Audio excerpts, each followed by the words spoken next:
नवंबर दिसंबर में इस तरीके के ग्रुप्स बनते हैं, अभी मार्च चल रहा है, यानी आपने ये जो आपकी मेहनत 3-4-5 महीने चली आपने वो की, और टेलीग्राम पे तो ऐसे हज़ारों ग्रुप रहते हैं, तो यानी ये एक बड़ा डिफिकल्ट टास्क रहा होगा हज़ारों ग्रुप्स में से छांटना। हर ग्रुप का मेंबर अपने इंटरेस्ट की चीज़ें से पोस्ट करता है, तो एक उसको लगातार मॉनिटरिंग भी करना होता है और अपने मतलब की चीज़ निकालना होता है। पर एक नई चुनौती के रूप में हर बार उभर के आती है ये जो पेपर लीक के नाम पर साइबर ठगी की चुनौती। कितने लोगों को अब तक ये ठग चुके थे, अपने जाल में फंसा चुके थे, क्योंकि ये तो अगर नहीं पकड़ा होता तो लाखों तक संख्या जाती। अभी क्या आपके पास संख्या है? देखिए वो एक तो वो जो उनका एक समय आता है पीक, जब एग्ज़ाम चलते रहते हैं तब उसकी डिमांड ज़्यादा होती है, उसकी लोगों को वो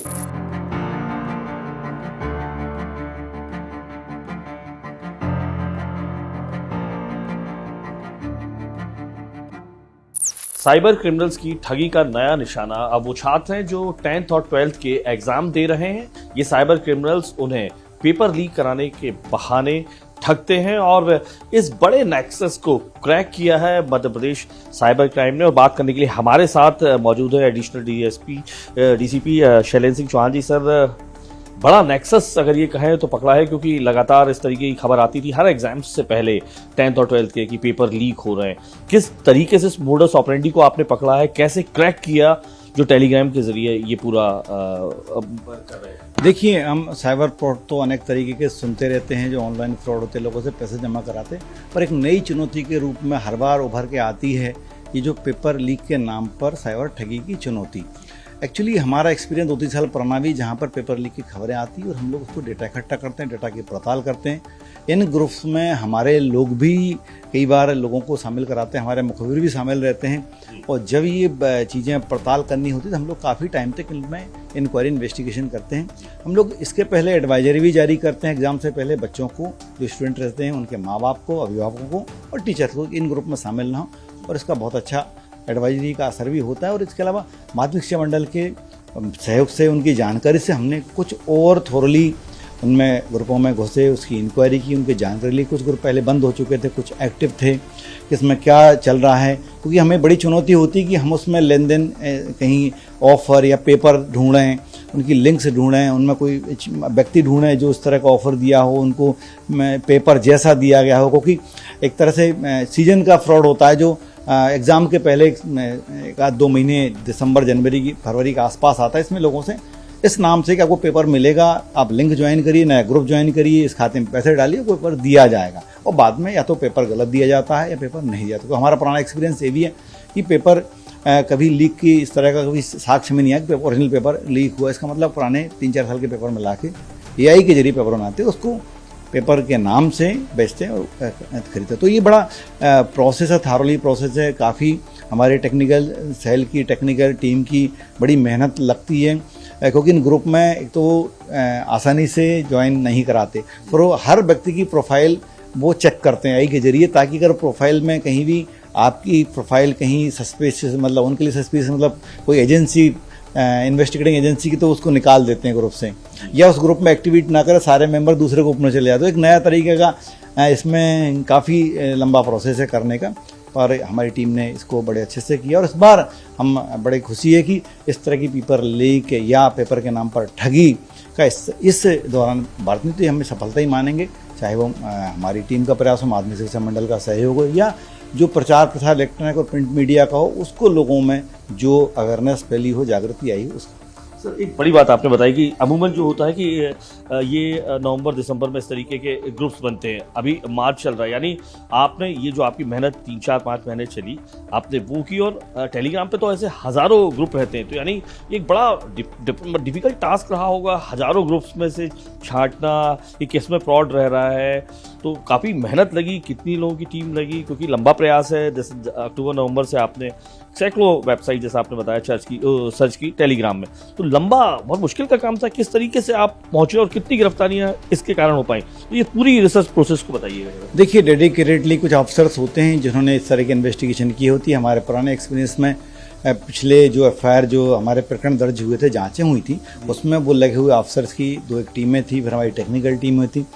वो जिस भी सोशल मीडिया ग्रुप्स में जाते हैं, उस ग्रुप्स में जुड़ते हैं, उस ग्रुप में लोगों को जोड़ते हैं, कई बार नए ग्रुप जुड़ने के बाद एक्टिविटी नहीं होती, कई बार ग्रुप को मॉनिटर करना पड़ता है कि वो जो हम जिस एक्टिविटी को चेक करें वो एक्टिविटी हुई कि नहीं, क्योंकि हर ग्रुप का मेंबर अपने इंटरेस्ट की चीज़ें से पोस्ट करता है, तो एक उसको लगातार मॉनिटरिंग भी करना होता है और अपने मतलब की चीज़ निकालना होता है। फिर जिस तरह के पेमेंट्स की बातें होती हैं, खातों की बातें होती हैं, उनसे ठगी के लिए रकम लेने की बातें होती हैं, वो किस लिंक पे जाने का बोलते हैं, और कई बार वहाँ जाकर फिर हमें सफलता नहीं मिलती। तो एक लगातार एक मतलब कहना चाहिए लंबा प्रोसेस, अथक परिश्रम लगा रहता है उसमें।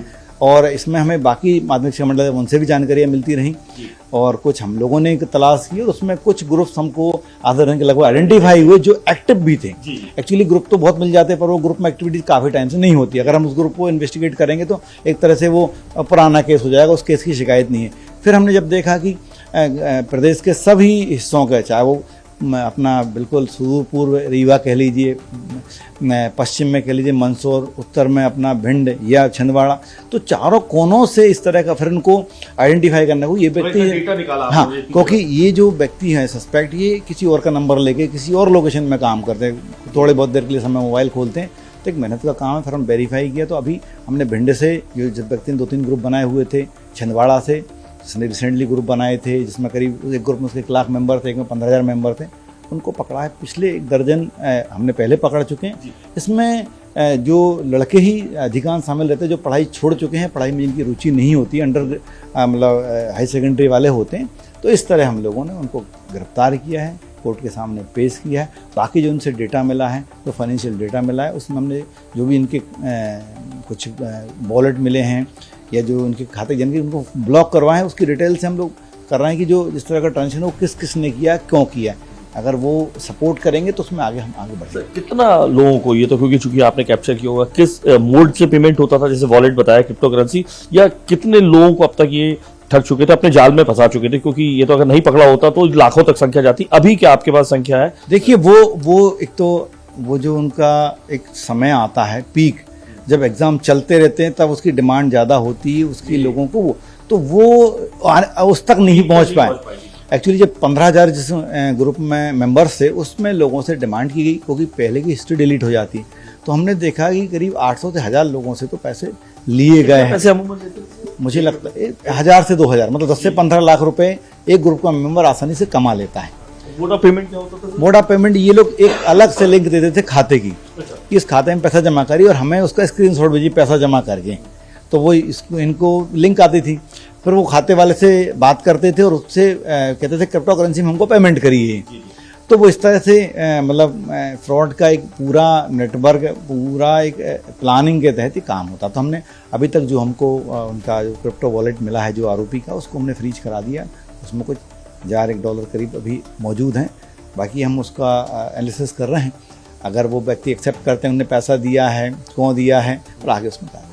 ये हमारे साथ एक बड़ा जो नेक्सस है उसे पकड़ने वाले एडिशनल डीएसपी, उनकी पूरी टीम ने इस नेक्सस को क्रैक किया है और खुशी साफ दिखाई दे रही थी, क्योंकि एग्जाम से पहले ही ऐसे लीक को उन्होंने क्रैक करके एक्सपोज किया है, ताकि जिन भोले भाले मासूम छात्रों को ठगा जाता था उन पर साइबर क्रिमिनल्स की नजर न रहे। महीनों की मेहनत और हजारों ग्रुप की सर्चिंग के बाद, डेटा कलेक्शन के बाद इस नेक्सस को क्रैक किया गया। 4 महीने की मेहनत, दर्जनों पुलिसकर्मियों की टीम और हजारों ग्रुप्स की सर्चिंग के बाद मध्य प्रदेश क्राइम ब्रांच ने एक साइबर ठगों का, साइबर क्रिमिनलों का एक ऐसा नेक्सस क्रैक किया है जो मासूम 10th और 12th के बच्चों को टेलीग्राम के जरिए लूटता था, उन्हें लगातार ठगता था। इंडिया टीवी की टीम इस वक्त मौजूद है माध्यमिक शिक्षा मंडल के दफ्तर के बाहर, जो पूरे प्रदेश में 10th और 12th के एग्जाम कराती है। और जो साइबर क्रिमिनल्स का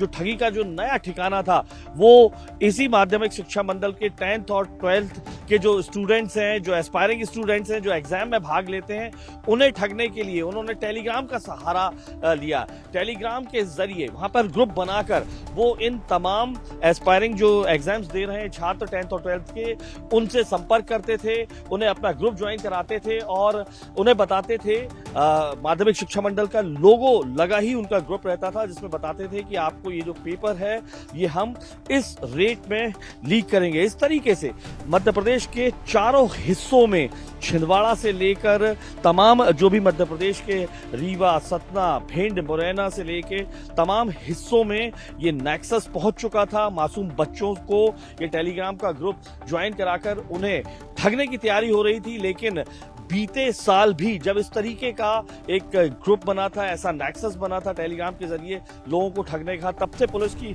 साइबर जो ये क्राइम ब्रांच की नजर थी, जिसके बाद उन्होंने अपनी टीम बनाई, सैकड़ों हजारों जो है ग्रुप्स को खंगाला, चाहे वो टेलीग्राम का हो, फेसबुक का हो या व्हाट्सएप का हो, और ट्रेस किया ऐसे लोगों को, ऐसे साइबर क्रिमिनल्स को जो टेलीग्राम के जरिए लोगों को ठग रहे थे। माध्यमिक शिक्षा मंडल ने भी तमाम ग्रुप्स की जानकारी दी और इंडिया टीवी के पास भी पिछले साल जिस तरीके से ग्रुप्स को ठगा गया था वो कागज है। इसमें साफ तौर पर इस तरीके से लिखा जाता था, छात्र बेचारे फंस जाते थे, लिखा हुआ है I want exam paper for tomorrow.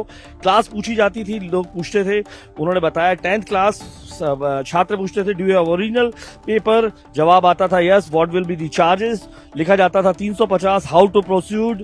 फिर वो बताते थे कि किस तरीके से QR कोड का लिखा हुआ है, किस तरीके से आपको पेमेंट देना है।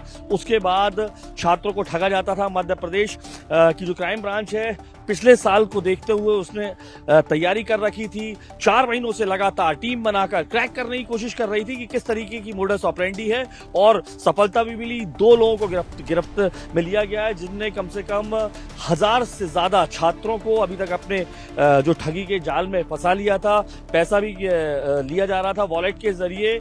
लेकिन सबसे बड़ी बात यह है कि पुलिस कर्मियों ने, जो क्राइम ब्रांच है, उसने एग्जाम्स के पहले ही इस पूरे जो नेक्सस को क्रैक कर दिया, क्योंकि बीच एग्जाम में ही सबसे ज्यादा ये साइबर जो ठग होते हैं वो बच्चों को ठगते हैं। तो माना जा सकता है मध्य प्रदेश के क्राइम ब्रांच की टीम ने मासूम छात्रों को ठगने वाले साइबर क्रिमिनल्स को के नेटवर्क को ध्वस्त कर एक बड़ी कामयाबी हासिल की है। यही वजह है कि इस बार किसी भी तरीके से कोई पेपर लीक की, चाहे सही हो या फर्जी पेपर लीक की भी ऐसी खबरें नहीं आई हैं। कैमरा पर्सन प्रदीप त्रिवेदी के साथ अनुराग अमिताभ, इंडिया टीवी भोपाल।